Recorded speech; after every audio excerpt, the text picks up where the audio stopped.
Hello, I'm Kathy Brown Ramsperger, author of the award-winning The Shores of Our Souls. Welcome to my story hour. I created Story Hour to connect avid readers with brilliant writers, and it seems it is working well. Welcome, welcome.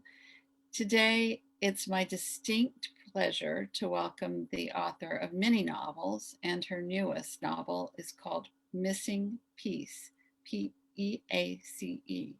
Missing Piece comes highly recommended by the Midwest Review of Books, and as an entree to Kathy's novel, which you'll hear more about shortly from her, um, which you see in the background, um, I'm going to read a little bit of their review.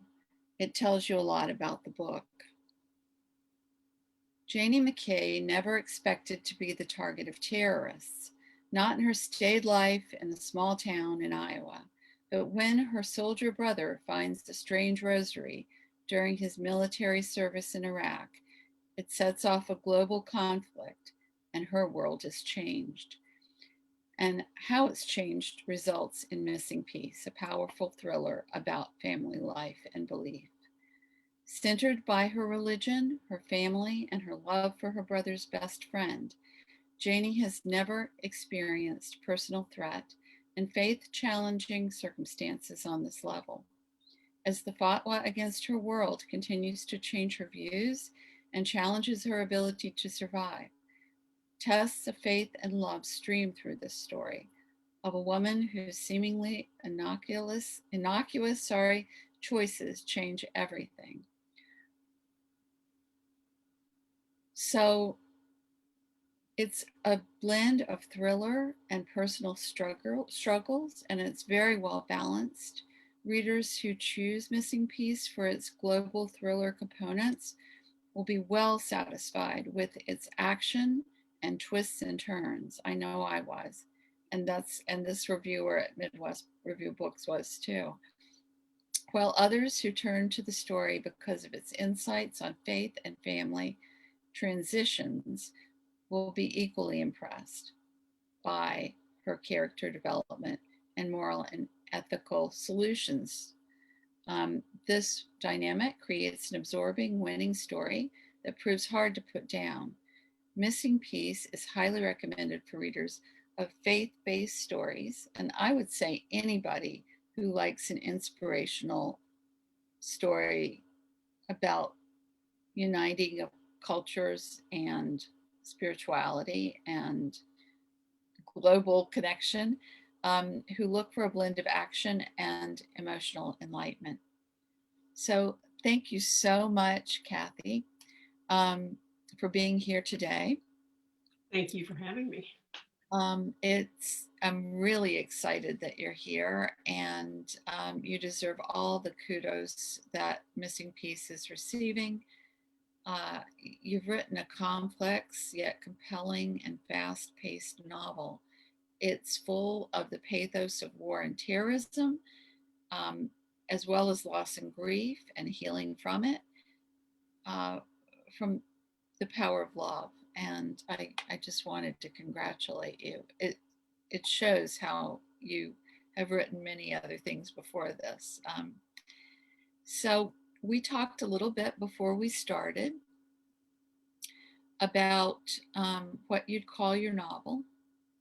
And it has suspense, it has love, it has war, it has spirituality, it has paranormal, uh, a miracle, more than one miracle. And I just wonder, I love cross genre books. And we talked about it being inspirational, which I think is a wonderful way to think of what shelf it would be on. But that's not to say that it's not a great story. It's not just a feel good piece. There are lots of highs and lows. So what would you, when you were writing it, what was your why? Why did you want to write a book like this? And do your characters sort of take over as you go? And so it became more their story. Well, the characters definitely took over this story from what I originally conceived it to. This story went through so many different iterations. At one point, it was a YA novel with the character Janie still in high school. Um, but mostly, I wanted to write about family drama. I love the juxtaposition of religion next to war. I love exploring relationships, not only romantic relationships, but relationships of hate, relationships of love, relationships of family. Um, that's, just there's just a lot to this story. And that you hit it on the head. It's a difficult story to peg into one thing. There's elements of kind of magical realism in it. I had originally conceived it as more of a kind of a mainstream commercial novel, but it just has a little bit of everything. So I've had a real hard time trying to peg exactly what this novel is, but it's got an ensemble cast, so it's a saga, I think. Saga, that's a good word for it. And it's the kind of book that I love, and usually the kind of book I love, my audience here loves. Um, we all love a good story, and um, it's very believable um, too. And I love what you say inspired it. There's a rosary that features heavily in the plot, and um, can you fill us in a little bit more about the backstory surrounding how you came up with that? Well, the just backing up a little bit, in 2005, my son, who was in the Army, was a Black Hawk pilot, was stationed in Iraq. And at the same time, my husband, who is ex-military but is a contractor, was also deployed to Iraq at the same time. So I had both of them overseas when the war was, really at its height.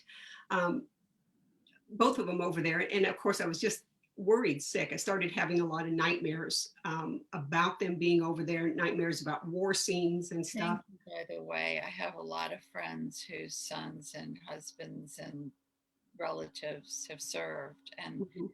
and I thank them for their service, but nobody thinks as much of the women left back at home. I commend you. Mhm. Well, and so many, my daughter-in-law, and of course my son has three kids, so they're all home without without her husband and their father and stuff. So they were both over there at the same time. So that started triggering a lot of nightmares. And of course, with a writer, everything is fodder. But particularly with the rosary, my husband came home on leave for a couple of weeks. And when he came home, he had a gift for my mother. My mother's devoutly Catholic. And it was a rosary made from crushed rose petals. And it would almost knock you over. It was so fragrant. And he was telling my mother the story of where he got it. He worked with a great deal of several contractors over there, Iraqi nationals. And one of them, who he worked with quite a bit, he had gotten in a conversation with me. He said that he always noticed that the man would always had his prayer beads, and he would constantly, was always, praying, or I guess, fingering his prayer beads. And so they had some talks about, so my husband asked him, and he told him, about his prayer beads and some about his faith and stuff. Well, when my husband was leaving to come home for his home time, the man gave my husband this rosary. And because my husband had talked about his, family and stuff. And so he gave him these rosary beads. And so my husband brought them home and gave them to my mom. And I was so struck by the fact that it was just such an odd thing for a man who was a Muslim to, give these beads to my husband and then he in turn gave them to my mom. So that kind of triggered the rosary. And then I have a rosary from my grandmother that my mom gave me. And it's very worn. My grandmother, one of my biggest memories of my grandmother was her at times of trouble. She'd always bring out her rosary beads and pray. This thing, the metal is just worn off because of her praying it. But the odd thing about it is it's missing a bead. So, and it was like, and I'm sure grandma just kept, didn't miss a beat with it. So that was kind of where some of the missing piece, came in with the rosary a little bit too. And then after my son got back, And he knew I was writing this story, and he helped a great deal in this story, and so did my husband. But my son one day sent me a rosary that somebody, I guess people make these rosaries from knots and send it to the soldiers overseas. And so he said he kept this in his the cockpit of his Black Hawk, and would you know, in troubled times, that would be what he would grab for. That is so cool how, like, you piece together the different rosaries to Mhm. make this the main symbol of the entire novel. And I love how the character believes at first to be Muslim prayer beads and then Mhm. finds out it's a rosary. Um, that's so cool. So, shall we look and see the photo you wanted to share now? Yes, that'd be good. Okay, Well, Kate. another thing that had a little bit of a backstory that inspired one of the characters in this story. While my son was overseas, he would email once in a while. He'd write a real um, letter, which of course was always treasured. But one day he sent me an email with a photo, and Kaylee, you can share the photo if you can get it up. My son sent this Okay. photograph along with this email, and if it's okay, I want to read just an explanation from his email because it explains it so much better. This is taken in a Black Hawk helicopter, and my son was piloting the helicopter. So somebody else took this photo, not my son. But he said, so here is kind of a cool story. There are only 4 Catholic chaplains in the 4th Infantry Division, so we fly them to different parentheses, sometimes very remote forward operating bases so they can give mass and serve communion to US troopers. Well, we picked up this one lone soldier up from a FOB, and he hadn't been to mass in 10 days. So we're flying along, and Father Quinn gave him communion. The picture was not planned, it just turned out that perfect. How cool is that? I like flying with chaplains. They do some amazing things. Notice all the body armor he is wearing. He is not permitted to carry a weapon. These guys/gals go out in battle, and they are not allowed to defend themselves. Talk about sacrifice. And then when you're looking at this photograph, to see the other Black Hawk out that window, and while this priest is holding up this communion host, is just a striking photograph to me. And then the story behind it. And of course, I've got a chaplain in an army chaplain that is Catholic in my novel as well too. So That's just I love that photograph, and I was talking about how it brought back memories of MASH to me, and it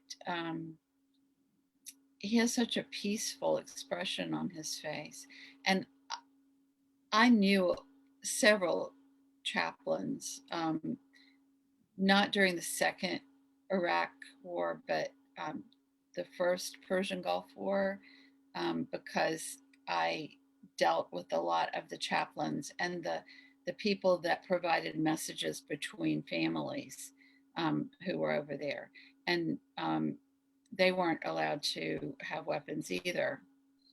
It is quite it's getting more dangerous, right, for humanitarians and chaplains in these areas. But it's always been a sacrifice. Thank you for sharing that, Kathy. Okay, so I am wondering, because you've written in many genres, and I'm not even going to say how many. I know romance. There are 2 more. romantic suspense. Romantic suspense. Yeah, romantic Okay. suspense, and I'm Um, dabbling in others now, but that's what I'm published in under different pseudonyms. I'm wondering which is your favorite that you've written, or is it kind of like children and you love them all? And do you find writing in one genre easier than another, or does it just flow? I think it's whatever I'm currently writing in and on is what I dearly love. I'm currently working on a story that's more women's fiction about it.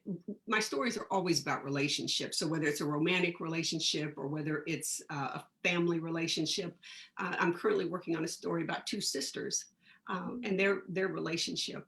And I just absolutely love it. I've also been working on a middle grade children's series. And when I'm working on that one, I love that one. So it's kind of, I love anything, but the center thing that always draws for me is stories about, it's about the relationship. So if I'm writing romantic suspense, it's about the relationship between, the hero and the heroine in that story, more of a romantic relationship. If I'm right, Missing Piece was about family relationships, or relationships with the supernatural. Um, in the sister story, it's going to be about, the closest of sisters. I'm from a very large family. I'm one of 7, so I'm very close with all of my siblings, but I'm Wonderful. particularly close with my sisters.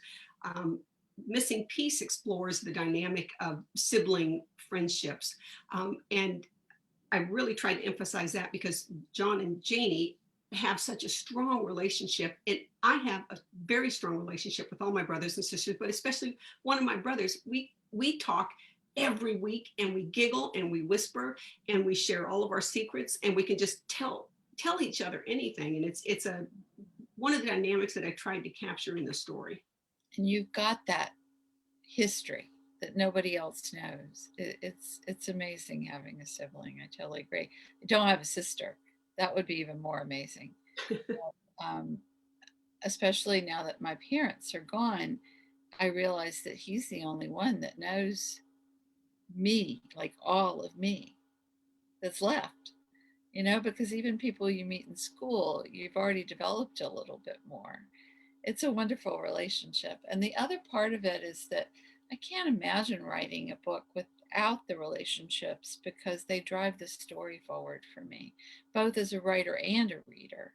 And you do such a wonderful job of that. So I want to switch to the topic that people might be thinking about, and I want people to be able to feel free to ask questions and make comments about this.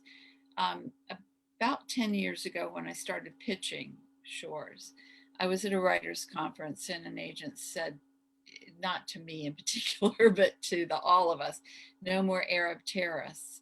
And I wanted to say that I have I was hesitant before I heard you talk about this because of that. Um, but you did such a great job at taking the reader through and showing them that both countries, and all countries for that matter, have good guys and they have bad guys. And I love that it's a Muslim whose family member was saved by a Christian who leaves the rosary's legacy intact, at least for now. I keep thinking something else is going to happen with this rosary. But did as being a member of a military family and having your husband work in Iraq too, I'm sure that it made it easier. But uh, were you always aware of the fact? Did you think did it start out being a terrorist saga that morphed or into an inspirational spiritual book, or did you think what was in your mind? What was that first germ of an idea besides the rosary? Uh, I think just because the story opens and takes place, in a wartime setting, that just kind of grew a little bit on its own. But the story has there's the Middle Eastern, extremists that are there, but there's also the homegrown U.S. terrorists that are I there loved it. too. I loved that. So, It was very fairly played. I loved it. and then the opposite of that, of course, is showing that there's this is about the family just happens to be Catholic, and they could be anything. They could be Irish, they could be it's just part of who they are. And um and yet there's the Muslim people that are in there that are deeply devout and deeply religious, and and believe in their faith and are just as devout as anybody. So it was as much a way of showing that there's a wide path to God. That there's a lot of people seeking to find or whatever, traveling together. I think Ram Dass has a wonderful thing that says we're all just walking, a quote that says we're all just walking each other home. And I love that notion. But by the same token, there's every light has a shadow. So there is, and whether that light is from the east or from the west, the shadow's universal. So there's always going to be good and bad. I love that. Thank you. I think that's a beautiful explanation of what you accomplished in the novel.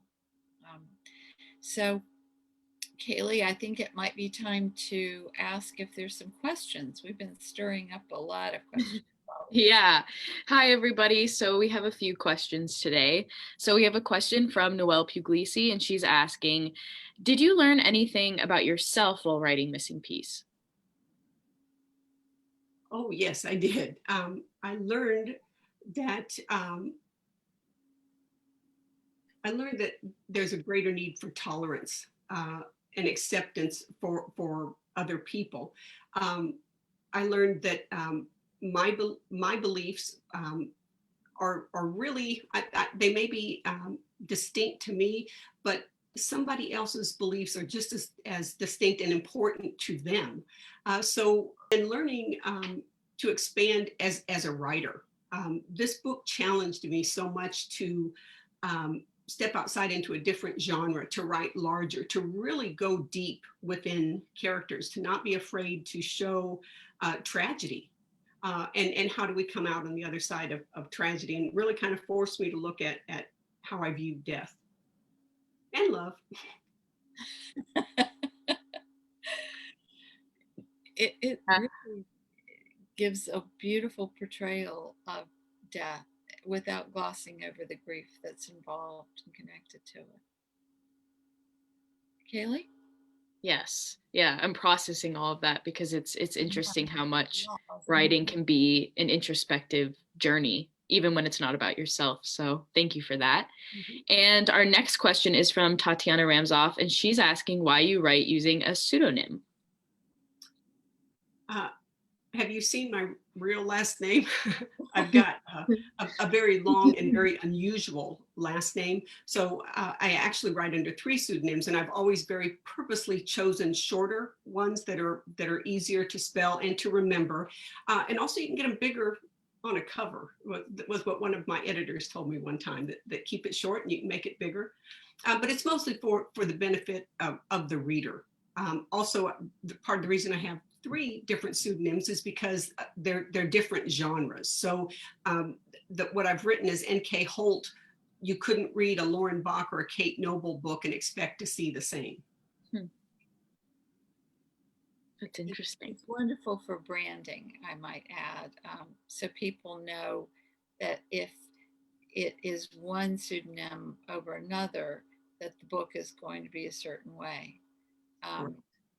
And I love that you used N.K. Holt for this, because if I didn't know it was you writing it, it could have, you do the male point of view so well, a soldier's point of view, and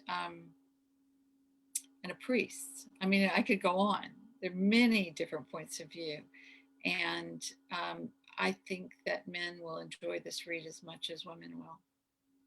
So I love that it's an androgynous pseudonym. And I did that very purposely too, to try to appeal to a wider, just all readers, not just one audience.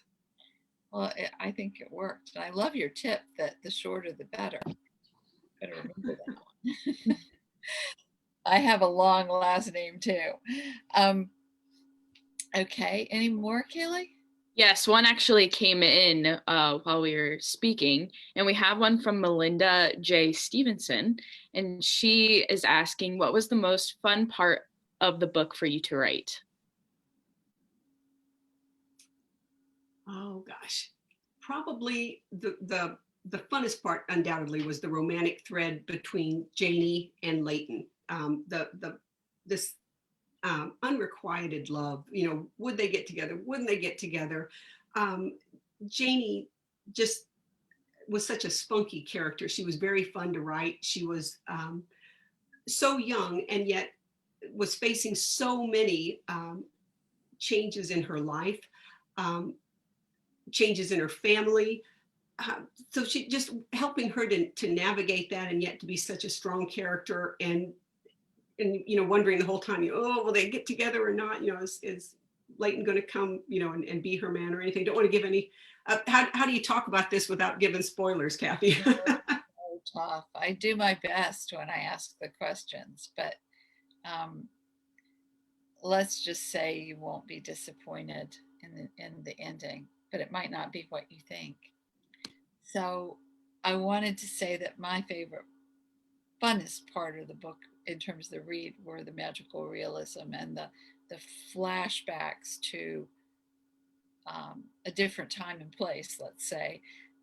That just made the book for me because I kept thinking, what is going on here? And when I finally found out, and then it was just so well written that something that may or may not have been real, right, um, was so real to me, and you did it in such a brief way, um, and it didn't jar. It didn't. It added to the story, and you put it exactly the right place. That's a tough thing to do, to bring in a different storyline, and it just did exactly what it needed to do, and then you kept going on with present time. um, I hope I have created enough mystery in that people will want to know what I'm talking about. um, the other part of it is that the tension is, you never know who you're going to lose. You just don't. After the first loss, and I won't spoil it by saying who it was, I thought anybody could go. So I was on the edge of my seat, just hoping that certain people would be able to stay with the story. Um, so speaking of points of view, though, did you know Janie was your main protagonist from the beginning?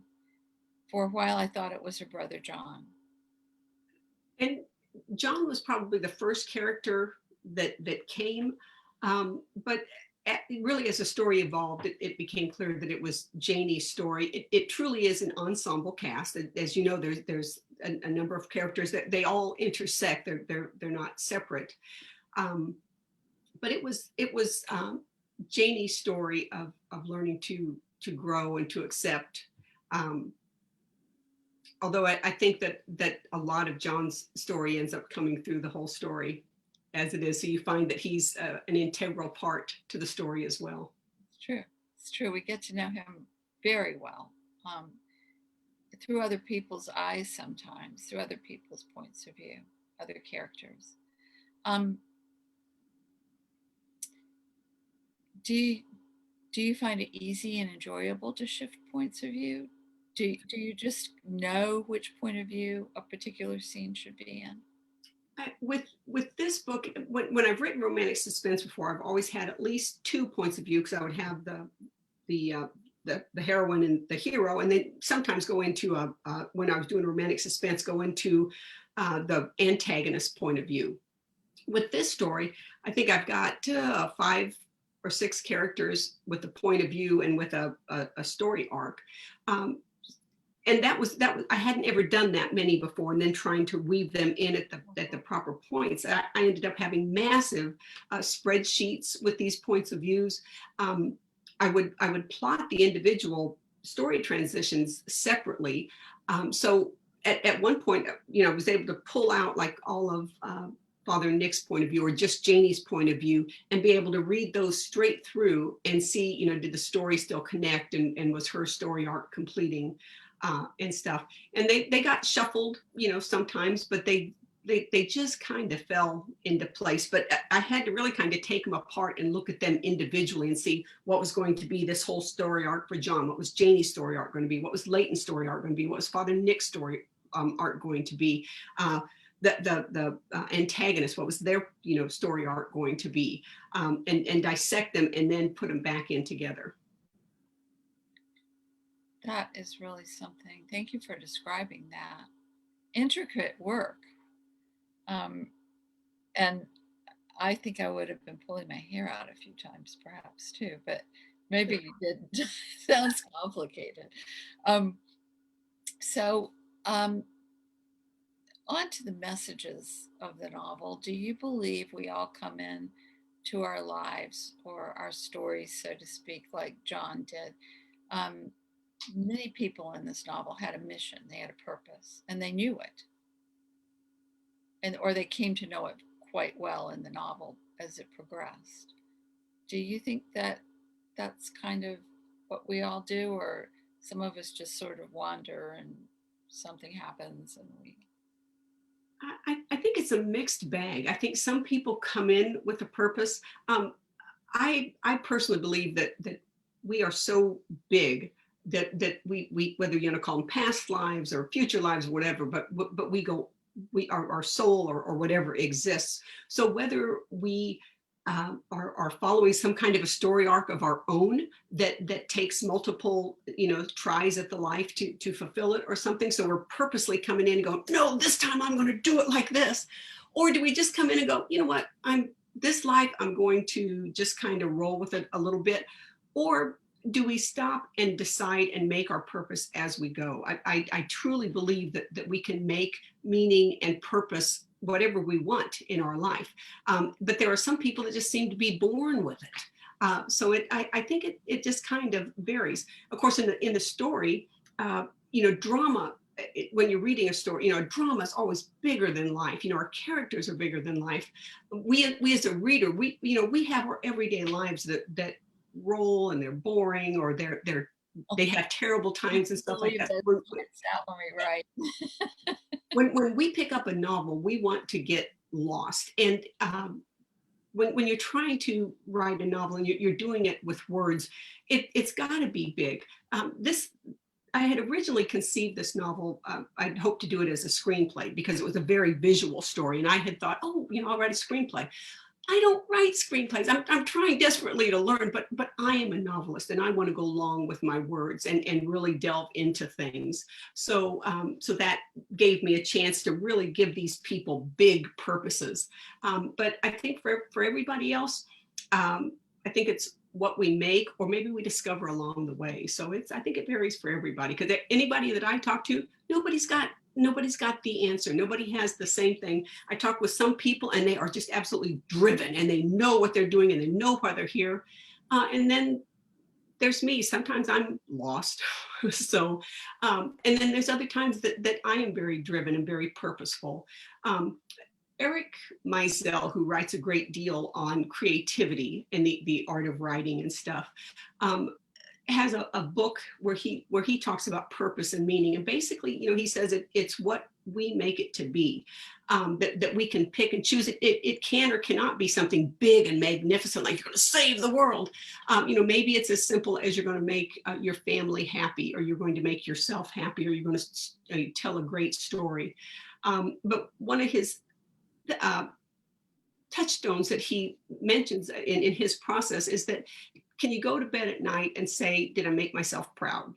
But you get to define what made you proud. It doesn't matter what the world thinks you should do to make yourself feel good.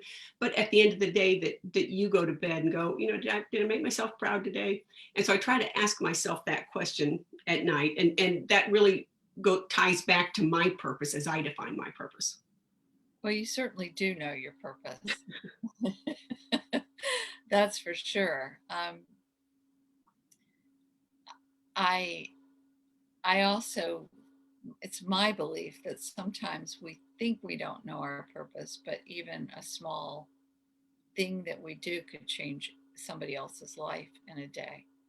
Um, and there are instances of that in this book too, where the Yes. people didn't know what they were doing, but they changed the course of events entirely.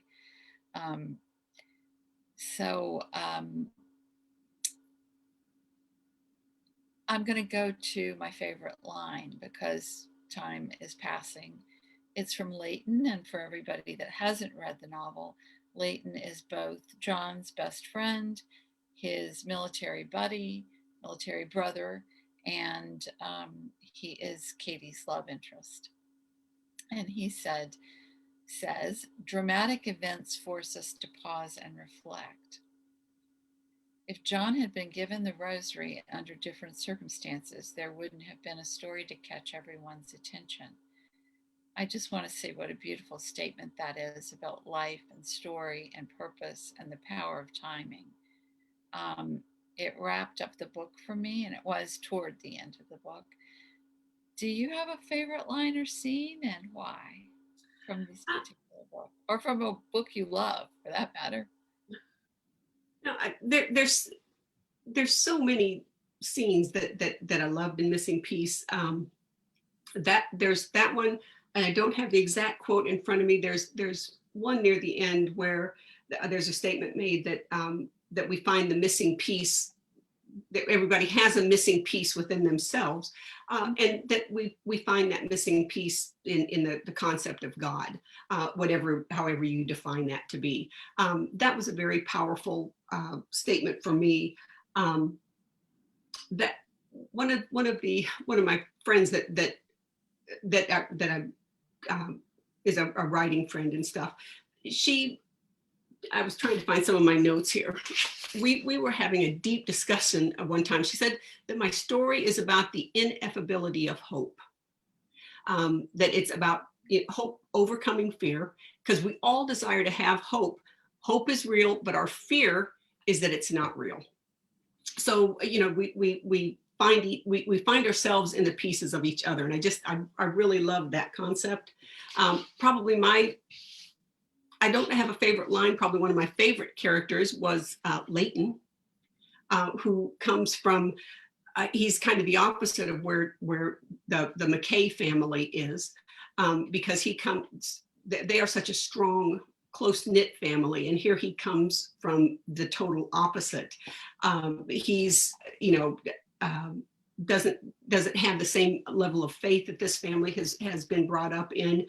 He just has to struggle more for everything, and yet he always does the right thing, and that's not always easy to do. He is very admirable and does the right thing even when he's not quite sure it is the right thing. He's obviously guided in some way, I mean, and he's also just a great all around romantic character. um I like him too. I like his realness, and that he's not a knight in shining armor too, although he certainly has that aspect about him. He's going to take care of her. um So, will we ever find out what the rosary said in Arabic? It had the, or did I miss that? There were a couple of hints. There were, and they were purposely a little obscure because, of course, this is this myth that nobody quite knows about. There's one reference that that part of the missing piece of the rosary was the silver part, and it on one side it was finally translated, and it's the Lord's Prayer in Arabic, and on the other side were names for God in 5 different, or I forget how many languages, but a number of different languages, because this rosary was meant to be a symbol of hope for all people. So, but it's there's just little bits and pieces that are sprinkled through it, about 3 or 4 probably different places. There was a scroll that Right. was a mystery and stuff. So again, trying not to give spoilers, but No, it is explained, but it's just very subtle in a couple different places. I'm so glad I asked it, though, because sometimes I don't want to make myself look like I missed things, because I read these novels meticulously. But I'm so glad to know that. That makes me happy, and it gives me chills too. Um, so, do you think that the missing piece was found in your novel called The Missing Piece? And do you believe I'll just say it's my belief that we as a human race will someday find it ourselves. I wonder what your viewpoint is about that. Symbolically, I'm not saying a real medallion. The I think that it was hinted at in the end that peace will come. Um, I think, and I am an optimist, as you know, my own personal belief. I am very optimistic, and I very much believe that ultimately good always triumphs over bad, no matter how bad it gets. It will always, you know, come out on the right side. I think where we get it wrong, or not necessarily wrong, but where we focus on peace is that it's got to be this big global thing. And it's truly a matter of it starts with one person and then goes to another person and goes to another person, because we have such differing definitions of what peace is. So I think that that as we as individual people find peace, whatever we think that that is, I think that's where um, peace will then grow from that and spread, you know, everywhere. So that's a kind of a hard thing to describe from just for one person, but it was definitely a theme for the book. It certainly was. Um, Beautiful answer. So, is there anything you want your readers to understand that? Oh, and I also wanted to say it goes back to your friend's comment about hope um, and fear.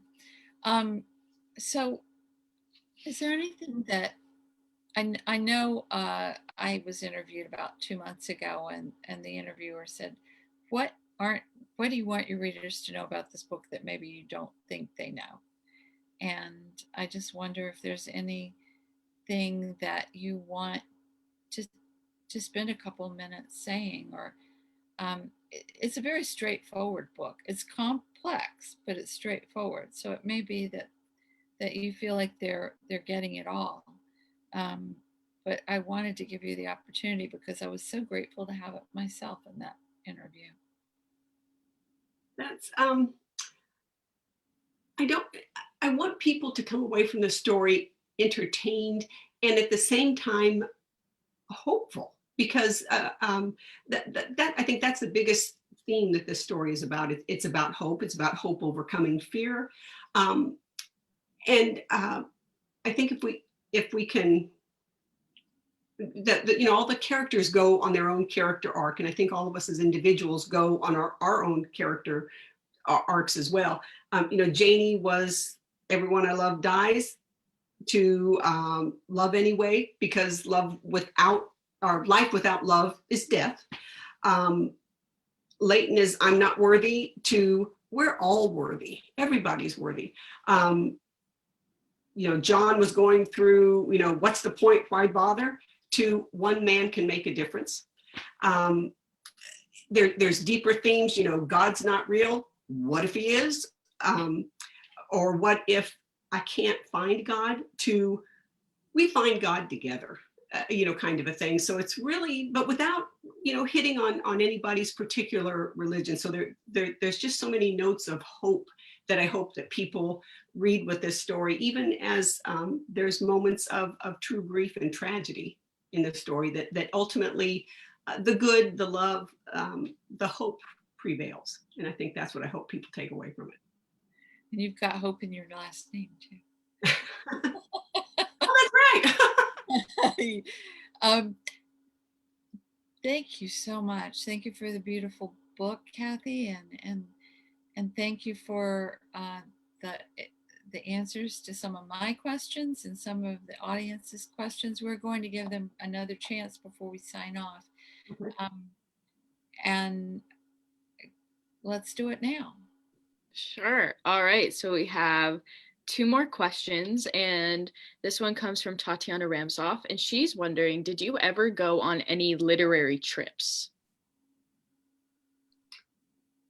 Literary trips. No, I haven't. I would And I'm assuming books are stories to research. I would love to go on some.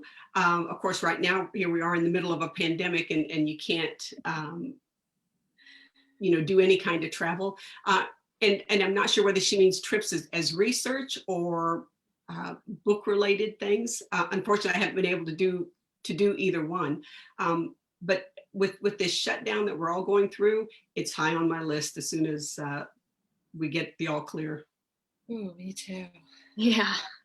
I I think it's an interesting question because the scenes in Baghdad are so real too. It's like you were there, and I'm certain you interviewed family members and perhaps friends. But I wanted to compliment the realistic nature. I haven't been in Baghdad, but I've been in the Middle East before, and Well, it's a realistic depiction. I really have to give credit to my son and to my husband because their input in this novel just was my son, of course, was Army and was over there. My husband was over there. He is also ex-special forces, so they both have a military background that was so helpful in trying to write this and trying to make me understand what it was like over there. Cool. And our last question is from Noelle Puglisi, and she's asking, you stated that writing the story changed how you view death. How do you view death? To me, death is changing the channel, on a radio station, literally. It may be the physical body may end, but the spirit, our soul, is eternal. I very much believe that we are part of something bigger, and when we pass from this body, we go back to that thing that is bigger, and we add to it, and then we go forth again.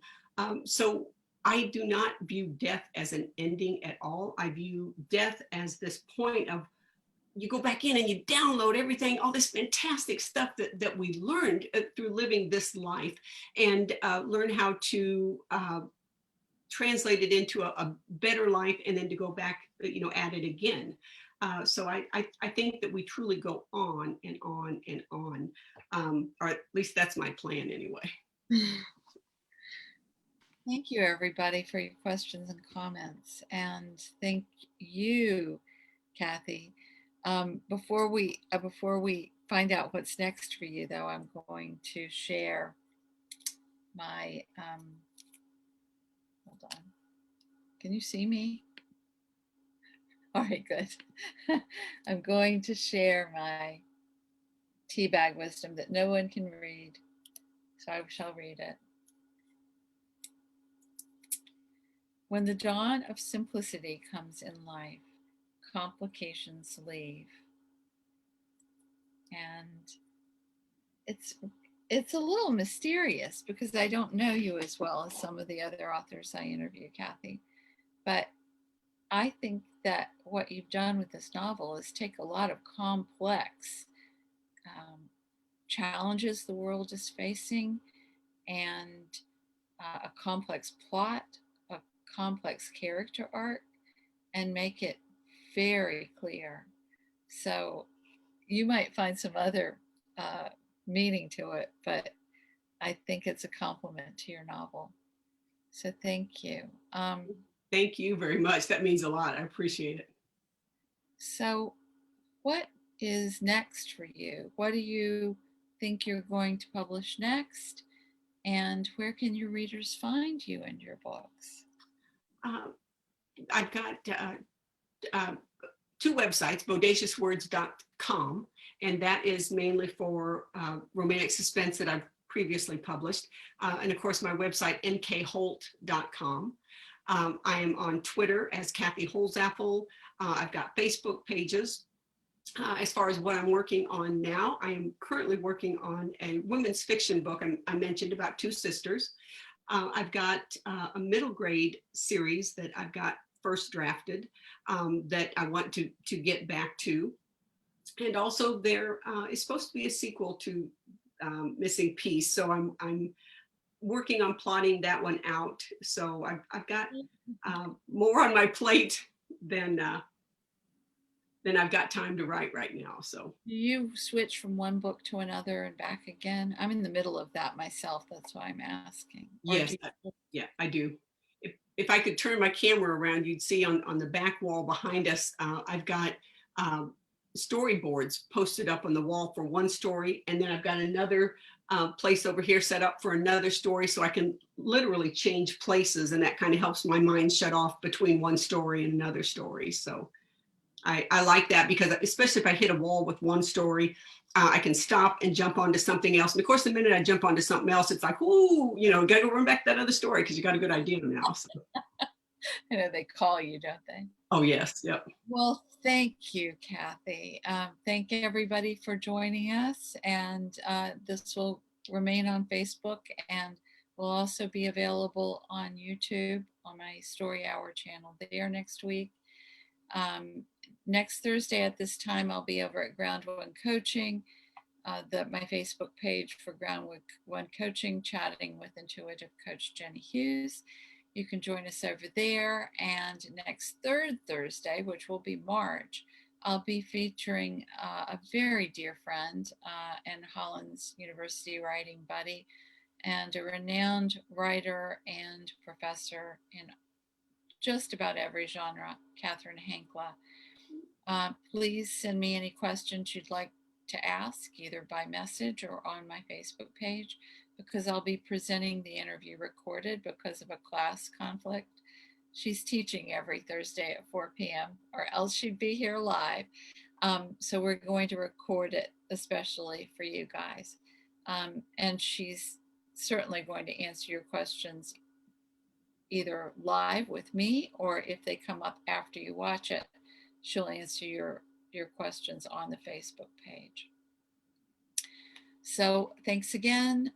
Thank you, Kathy. See Thank everybody. you for having me. I appreciate it very much. Oh, it was my pleasure. I'm so glad we got to chat, and I wish you every good thing with all of your writing. I'm going to follow it because you have a fan in me. Um, and everybody out there, the weather cooperated. Thank you. And until I see you again, keep toasty warm or as warm as you can with a great book to keep you warm. Bye for now. Kathy Ramsperger at Shores of Our Souls.